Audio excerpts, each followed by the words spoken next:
I'm Jay Arthur, author of Lean Six Sigma Demystified and QI Macros. We have an apple tree in our front yard. I think it's Jonathan apples. And this year, in an unusual fit of luck, we got a giant crop. I bet we had 1,000 apples on that tree. You know, and there were too many for us to eat. And so I put a little sign out and said, you know, free apples, take some, leave some. And so people started coming around. They were picking them all off. But at some point it got too tall for them, so it was, you know, and I had to go get an apple picker or a fruit picker to be able to get down the rest of the apples. And then I gave those away in bags of 6 or whatever, because just too many apples. And if we come to a big snow, it might break the tree.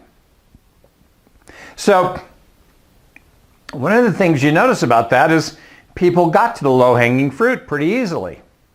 And if you've ever talked to a consultant talking about process improvement and Lean and Six Sigma, they all talk about low-hanging fruit. Guess what?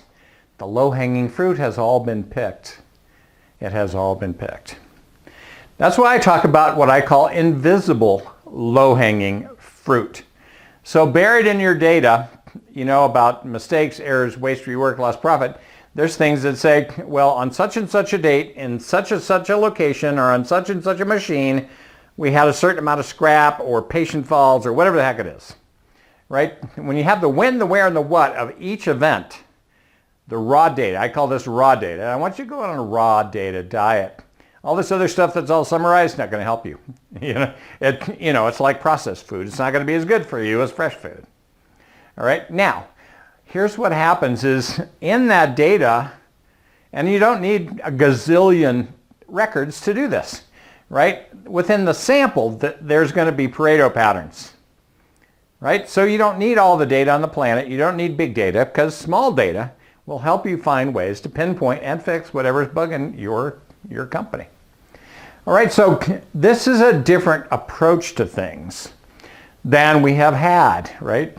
That we talk about low-hanging fruit, but I tell you, when we started, nobody could find it. Nobody could find it when I started doing this in the phone company.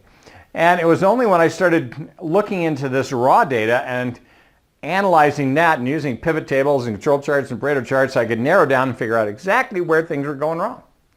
And everybody had hallucinations about what those things going wrong were, but they were all wrong, right? Because when your data led you down this path, you go, oh, dang it, we forgot whatever that was, all right? So this is, I think, the secret sauce of low-hanging fruit, that it's invisible and it's buried in individual records. And what you can do is analyze that with the QI Macros Improvement Project Wizard, and it'll pinpoint all the improvement projects that are in your data. So that's my improvement insight for this week. I'm Jay Arthur, and I've written books on all of this, and you can download my new free book, Agile Process Innovation, Hacking Lean and Six Sigma for Results. I'm a results guy. Right? If I could use magic wands and stuff to get results, I'd go do that, but it doesn't work. All right, so we need some data and some raw data to find the invisible low-hanging fruits. Let's create a hassle-free America, hassle-free healthcare. Let's go out and improve something this week.